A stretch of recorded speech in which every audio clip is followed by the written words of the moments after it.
A longtime airport champion was honored with a statue at Louisville Muhammad Ali International Airport. Mayor Greenberg took part in a groundbreaking ceremony for the new amped Russell Station Training Center. And Councilman Stuart Benson shared exciting news about internet connectivity for thousands of city residents. All that and more on Louisville This Week. I'm John Ramsey, Director of City Partnerships. In recognition of May being Mental Health Awareness Month, Mayor Greenberg's weekly press conference was held at 7 counties this week. May is Mental Health Awareness Month. And as we work to move our city in a new direction, towards a safer, stronger, and healthier city, we must continue to prioritize our city's mental health and everyone's individual mental health. Because mental health is just as important as physical health, which is why we're here at this location today with our 7 county services partners. Thank you to Dave Pancote and the entire 7 counties team for hosting us here today. Some of the work that Dave and his team at 7 counties do for us is through the Crisis Call Diversion Program, which we expanded the service hours on earlier this year. In collaborations with 7 counties, our emergency services and LMPD, this program sends certain 911 calls to non-police responses. It makes sure that people who are in a mental health crisis are met with trained mental health professionals who can help them, while at the same time freeing up our officers who can be focused on preventing violent crimes from happening or addressing other emergencies or public safety situations. This program now operates 16 hours a day, 7 days a week, a significant expansion from where we were just over a year ago.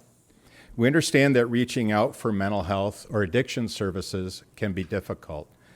A lot of that is because of the stigma associated with mental health and substance use. It's still there, but we're working hard to push against that. We understand it's a barrier, but that everyone deserves access to compassionate care without fear or judgment. We are stronger when we fight stigma together as a community.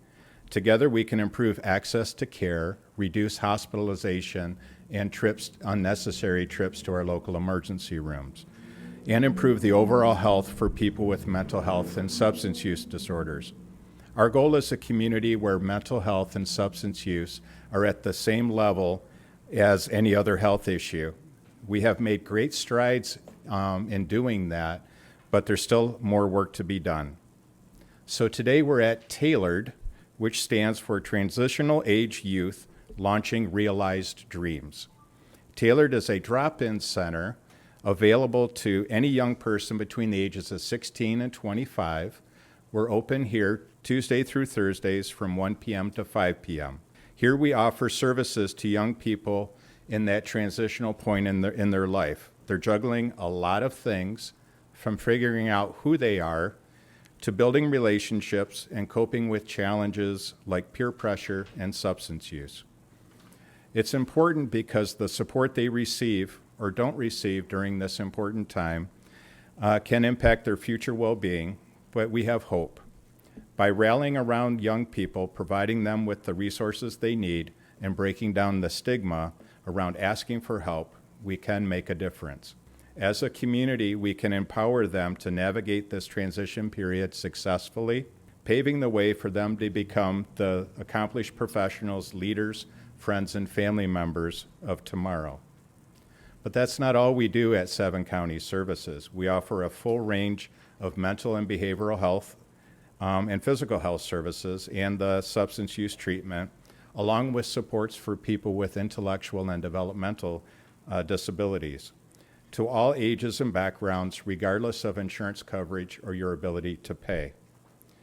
You can get an appointment online by visiting 7counties.org or by calling us at 502-589-1100. We also answer the National 988 Suicide and Crisis Lifeline. 988 is available to anyone in emotional distress or thinking about suicide. All services are free and confidential, and you don't have to even provide your name. So at 7 counties, we want you to know that you are not alone, and that if you do have questions, please call us for help. The mayor was joined by Michelle Jones, the director of the Pete Foundation, a local nonprofit whose mission is to empower kids and young adults to pursue a happy and mentally healthy life, free from the struggles brought on by depression and anxiety. The Pete Foundation is named after Michelle's brother, Pete Jones, who took his life 7 years ago at the age of 23. Michelle, I'm amazed by your strength following the death of your brother, and so grateful for everything that you have done with this foundation in his memory to help others. We are proud to partner with you and the Pete Foundation when we flew the mental health awareness flag at Metro Hall this month. The Pete Foundation, as Mayor Greenberg talked about, is a nonprofit founded here in Louisville by my family, honoring the life of my brother Pete, who lost his battle with depression in 2016. And our mission is to rally the community to champion mental health awareness and normalize the topic through education and culture. And at first, this work for us was about carrying out my brother's legacy. But very quickly, it became about providing our Louisville community with what it desperately needs, and that is eliminating the stigma surrounding mental illness in order to reduce suicides. And in 2020, in collaboration with over 50 local entities, we unveiled the world's first mental health flag. We had input from local and regional mental health care providers, nonprofit organizations, licensed therapists, physicians, teachers, businesses, artists, even a flag design expert, and also the city of Louisville. And its purpose is to stomp out stigma, promote a culture of understanding and support, and symbolize acceptance, solidarity, and hope for anyone affected by mental illness. It was created by our community for our community, but it's now flown in all 50 states and at least 10 different countries across 5 continents. So as a native Louisvillian, I'm so proud that our great city is at the forefront of this global mental health awareness movement. Also this month, as a gift to our city, the Pete Foundation has created a mural depicting the flag. It was just completed by Louisville artist Damon Thompson. It is meant to be a testament to our city's unwavering commitment to this cause. It's a reminder that each individual is seen and cared for because mental health issues affect every single person in our community, and no one is ever alone in that. If you are looking to do something this Memorial Day weekend, you should check out Mindfest and the Gazebo Festival. There are 2 festivals this weekend. One is Gazebo Festival, we'll talk in a second, but the other one is Mindfest, a free mind-strengthening festival here in Louisville that will take place from noon to 6 on this coming Sunday, May 26th, during Mental Health Awareness Month. The goal of this festival is to bring our community together and continue to raise awareness about the importance of mental wellness and showcase that through positive experiences. There's music, there's food, there's entertainment, yoga, art, and more at Mindfest. Mindfest is a mental health festival here in Louisville, in the heart of the city. We have it at Roots 101 African American Museum. This is our 3rd year hosting. And as the mayor said, it'll be from noon to 6. And this is an absolutely free event because we want to think about accessibility. And so being able to provide resources, for people to attend free workshops, for people to get some of the resources they need to have conversations around mental health. So we've lowered the bar by making it absolutely free, and people can stop in throughout the day whenever they would like. This year's theme is breaking stigmas and sharing strength. And our focus is going to be on veterans' mental health, especially because it's going to be so close to Memorial Day. And every year we change the theme. But this year we thought it'd be really important to maybe highlight 8 stories from military veterans. So we will, at the end of the day, be having a panel where those veterans will be sharing their unique experiences and addressing the challenges that can be faced by those who have served our country.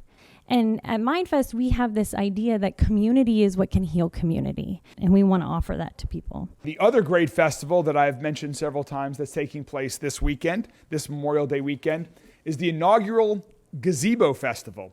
This music festival is being put on by Louisville's own Jack Harlow, along with many others that are working with Jack to make this new music festival a reality. You can see the tents going up on the great lawn of Waterfront Park right now. Jack himself is going to perform, along with other great artists like SZA and more. This is a 2-day festival. It's taking place on Saturday and Sunday this Memorial Day weekend at Waterfront Park right here in downtown Louisville. And you can still purchase tickets at gazebofest.com. This week's Louisvillian Doing Good is Ahmed Farah. We're going to close out by celebrating another Louisvillian who's making a positive difference in our city. And today, I'm proud to recognize Ahmed Farah. Originally from Somalia, Ahmed has made Louisville his home, and we are so grateful that you have.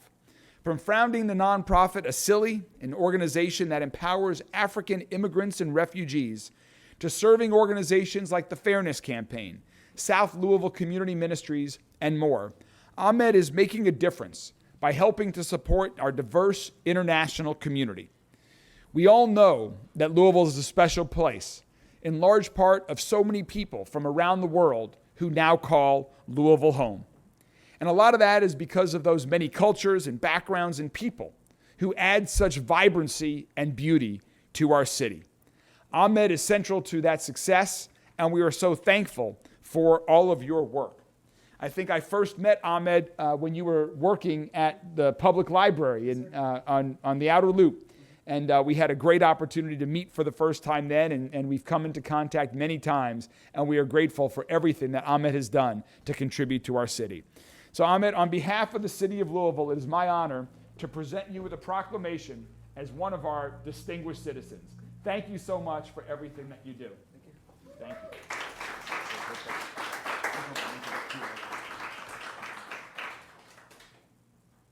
On this week's Metro Council Chronicles, 20th District Metro Councilman Stuart Benson talks about the initiative to get internet service for thousands of Louisvillians.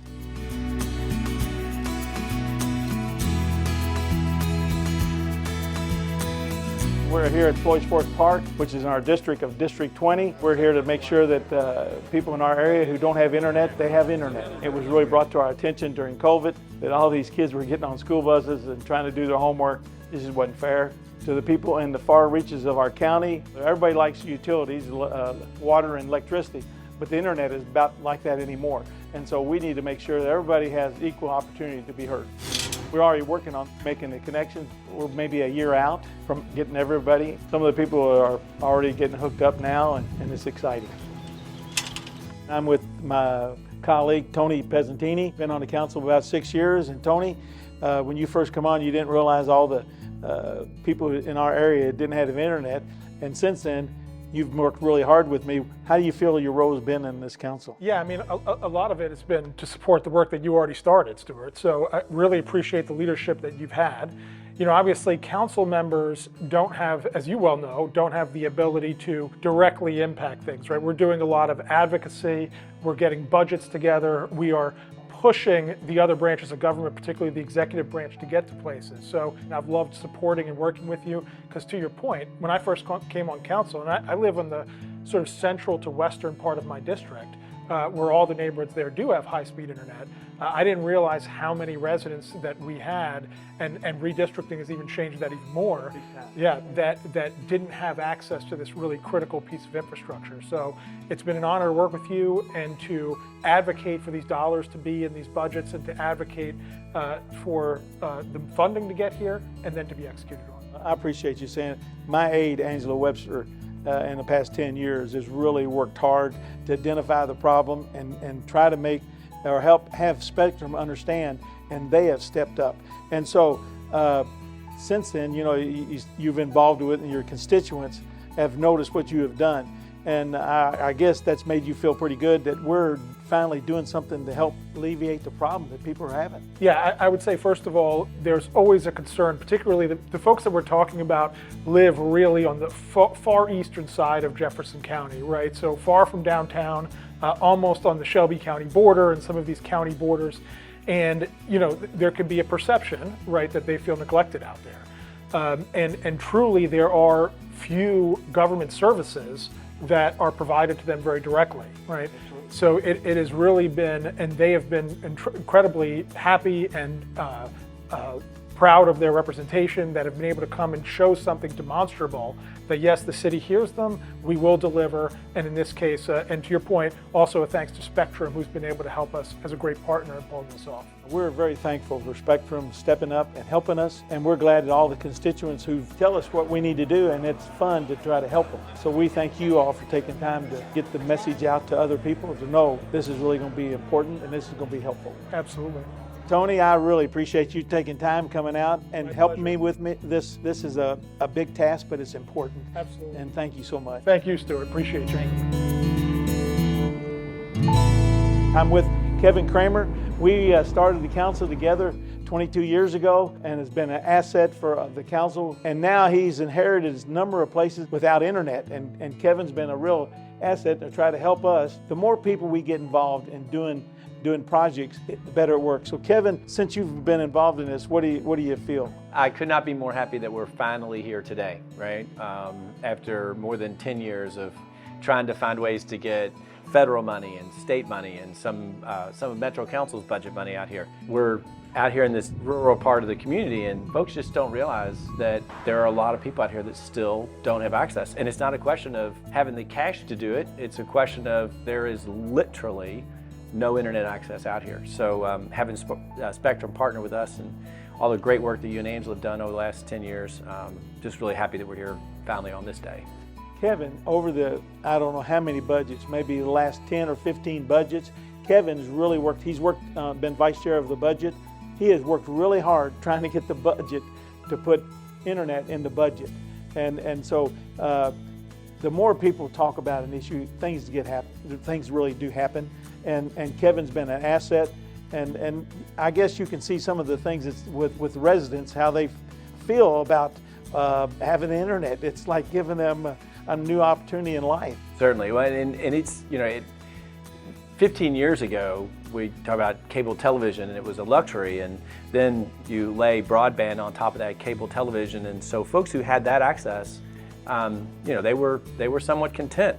But again, out here in these rural parts of the community, there wasn't even cable, and so now, with the transition towards everything being on the internet, from telemedicine to filling out applications for jobs and the pandemic pointed out the real need for students at home trying to get an education. There are a lot of folks who just can't afford access to the internet, and so much attention has been spent there, and unfortunately parts of communities, rural parts of communities, have been overlooked. And again, just grateful to Stuart for recognizing that that's an issue out here and pushing for all of these years to make sure that we cobble together grants from the state government, grants from the federal government, and wherever we could find money in the local budget to meld those dollars together, and then find a partner in Spectrum to make it possible to bring this out here. So, Kevin, thanks a lot for being here and being a partner with us. It's my pleasure. Thanks for all the work you did to make this happen, Stuart.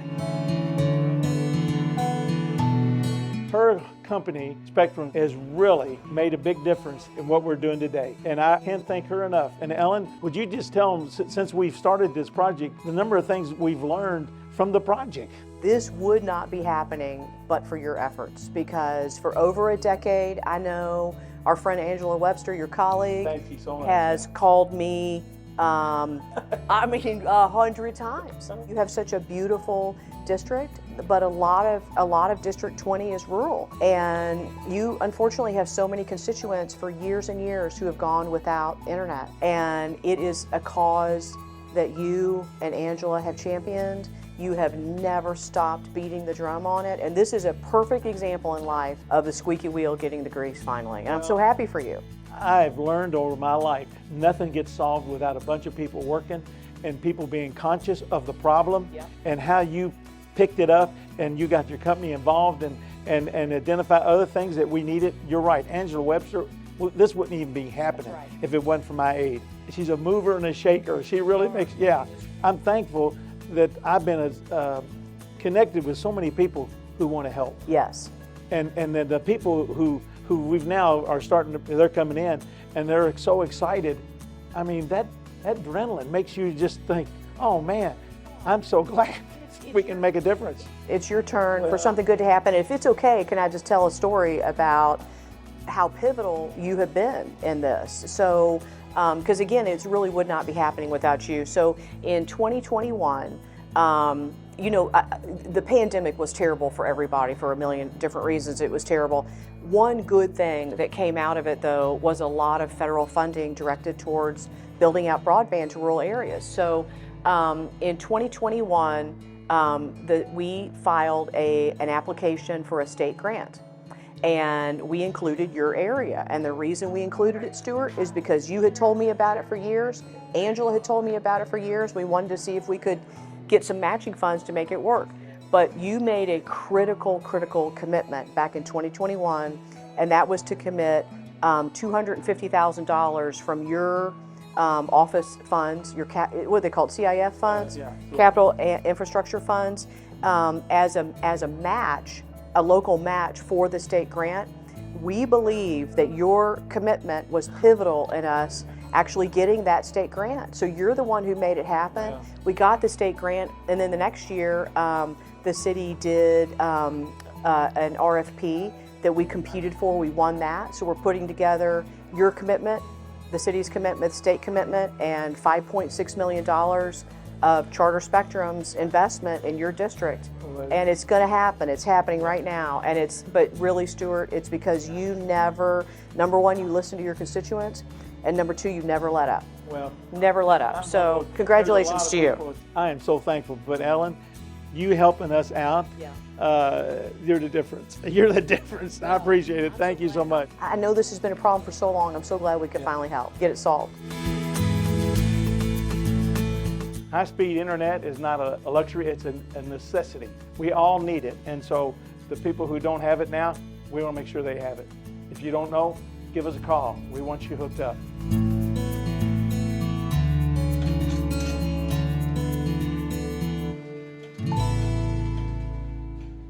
Mayor Greenberg joined Metro Council members in the LMPD to announce funding for the LMPD to acquire drones for all 8 divisions in an effort to combat crimes like street racing and unlawful use of ATVs and dirt bikes.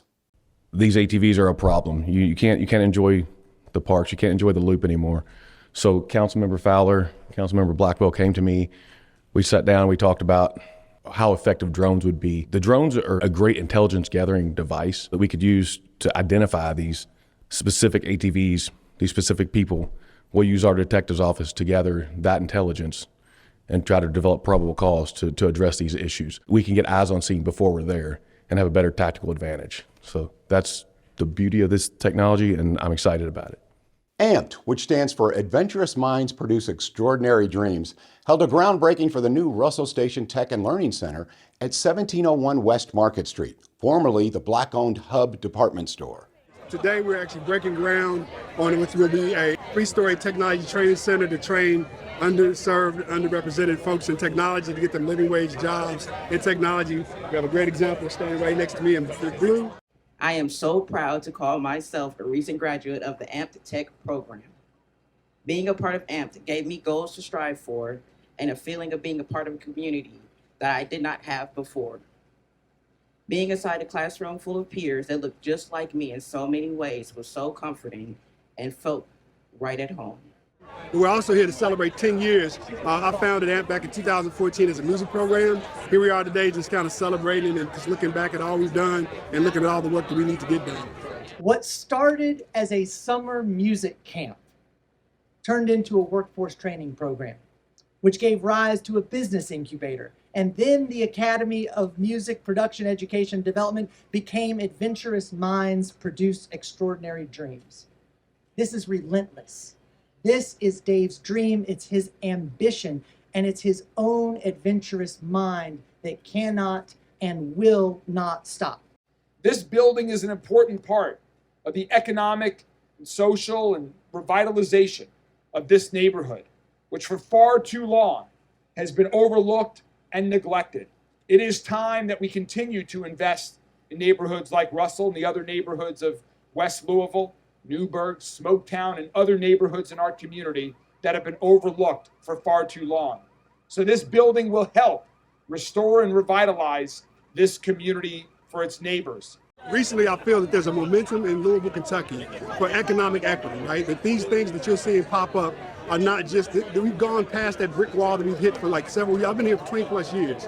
And we've hit these walls again and again. And we started, we stopped, we started, stop. I feel like we've got this momentum where the energy is moving west. This is like a big deal for us in AMPT and for the community and from where we started, because not only this is a groundbreaking for the Technology Training Center, but also a celebration of 10 years of the evolution of AMPT and all we've done and try to continue to do for the community. I'm not going to be long because I feel myself already well enough. I'm really inspired. I have a lot of hope. I believe that this is going to be an amazing thing, and you'll see. These folks believe in us, and we believe in them.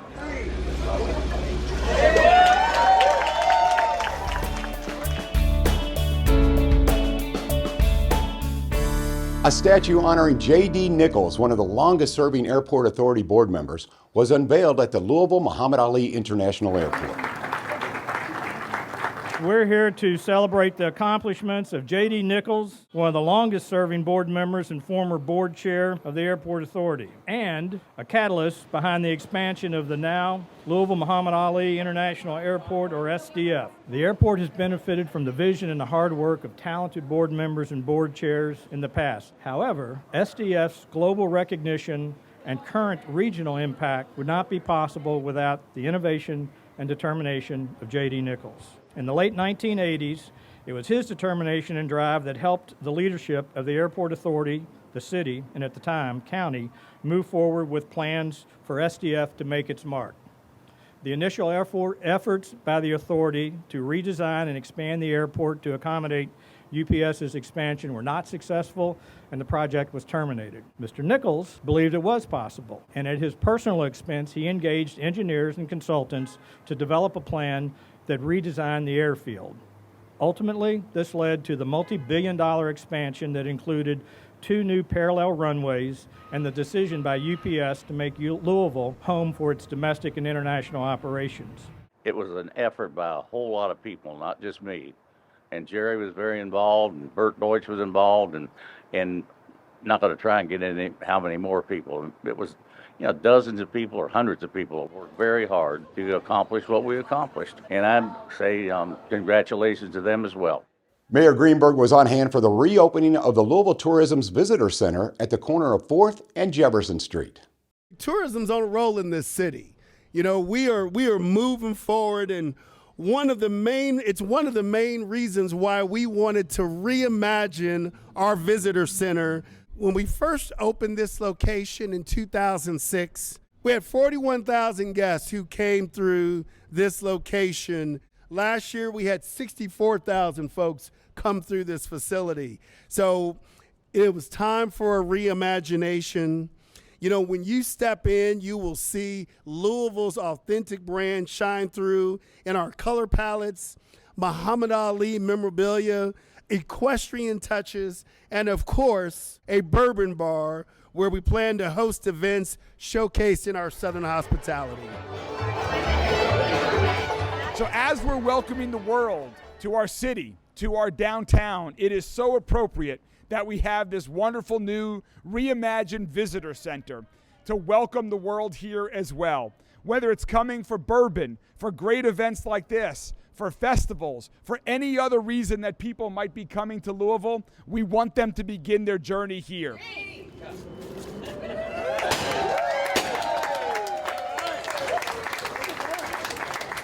At the Louisville Free Public Library, urban planner and author Jeff Speck talked about reimagining downtown Louisville through the lens of walkability and why fostering a pedestrian-friendly environment is imperative for a flourishing city.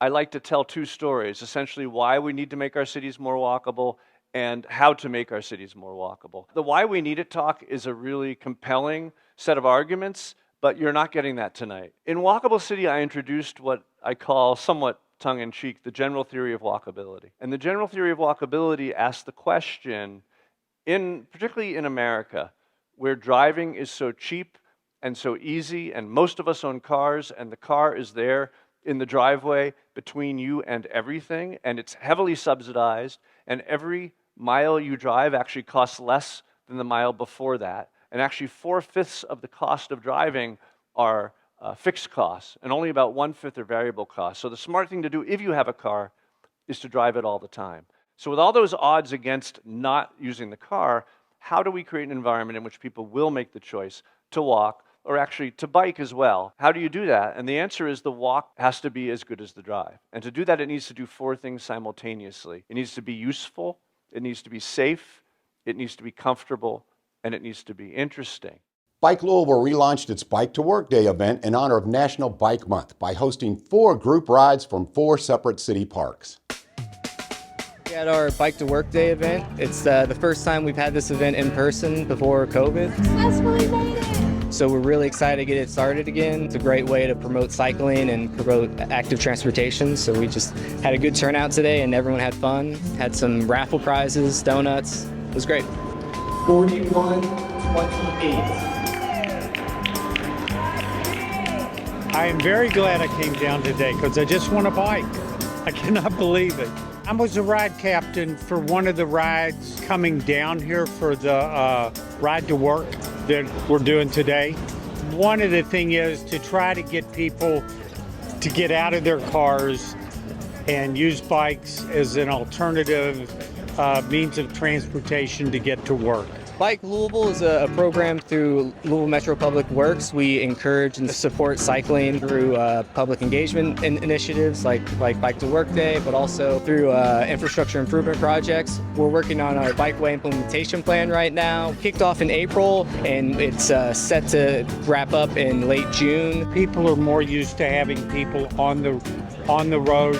We're not an anomaly. Most motorists do a good job trying to avoid us, let's say, and share the road with us. And I think as bikers, we need to do our fair share about being where we're supposed to be so that the motorists can predict what we're going to do. Check out Bike Louisville's webpage. Check out our newsletter for all of the news for upcoming events and ways that they can get involved in the planning process. The PGA Championship wrapped up at Valhalla Golf Course with spectacular weather and a new champion.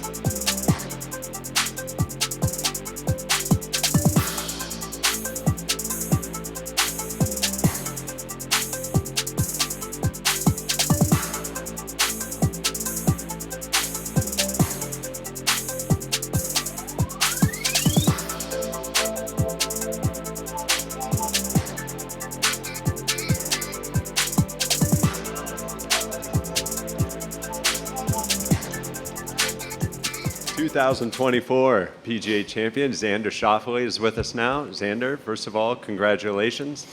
How's it feel to hoist your first Wanamaker trophy? It feels amazing. Yeah, just a wide range of emotions for me. Very satisfying win, and I really can't wait to get back and celebrate with my team. Forest Fest returned for the 17th year of bluegrass music, food, vendors, and fun at the Jefferson Memorial Forest.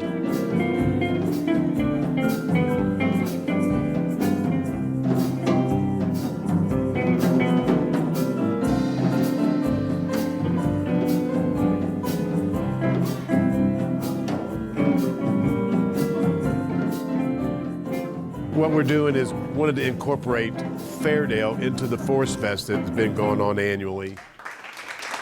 Thank you very much. They were the prime time. What we wanted to do during the day, during the festival, was a lot of our senior citizens don't have the opportunity to go up to the festival and walk those distances. So we're going to bring music down here and a bit of the festival down here for them to enjoy.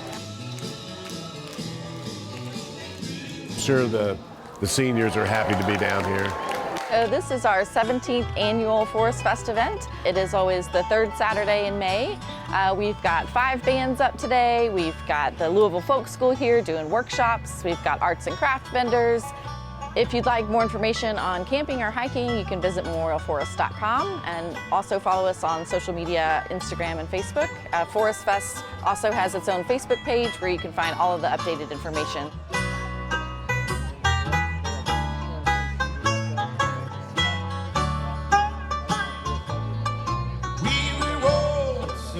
One night in Kentucky, beneath the beautiful harvest moon.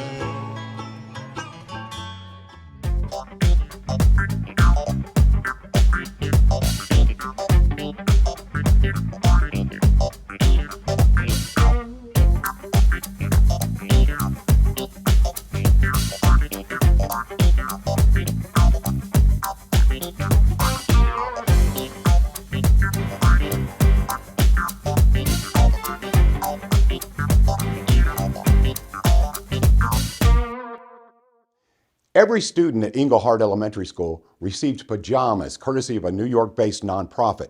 The founder of EJ's PJs saw the viral national stories about JCPS bus driver Larry Farish buying pajamas for Levi, one of Englehart's riders who was sad because he didn't have any pajamas for PJ Day at school. We are here at Englehart Elementary about to bless 300 children with brand new pajamas, as well as some toys from Toys for Tots and Starbucks. The kids are all going to get cake pops and juice. We have Kaboom Kids, Kershal Anthony here, bringing his program to all these kids. He's going to motivate, inspire all of them, breathe life into them, because that's just what we do in Long Island, New York. And we are excited to bring it here to Kentucky. We got to listen to some music and we got to dance and get Starbucks, and it was so good. Our mission and purpose is that if you donate one pair, because I can ask anybody to donate one pair of pajamas, if you could donate one pair, you don't know the impact that you're making, and what he did pretty much showed that one pair makes a difference. It means a lot. It means a lot because something that could easily go unrecognized, you know, small as pajamas, has gotten this big to where our actual company has reached out from Long Island, New York to provide pajamas. So it means a lot to me, knowing that, you know, my small act of just pajamas can change a student's life. So imagine what 300 students are gonna feel when they realize they're getting pajamas. So I'm loving it. Came all the way from New York because of pajamas. And guess what? The entire school is getting it. They got pajamas. It is important for us to be here today because we want all of Englehart Elementary schools to have pajamas, and we don't want any of the kids to ever have the circumstances like little Levi had. Because a lot of kids really still to this day don't have pajamas, you know, and like Miss Patricia said, if you can donate one pair or 2 pairs, it'll go a long way and it'll change a kid's life forever.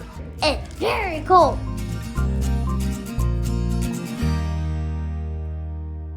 The Crescent Hill Garden Club is holding their 30th annual garden show on Saturday, June 1st.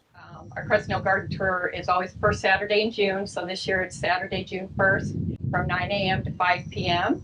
And everything kicks off here at the Peterson Doomsnell House at 301 South Peterson.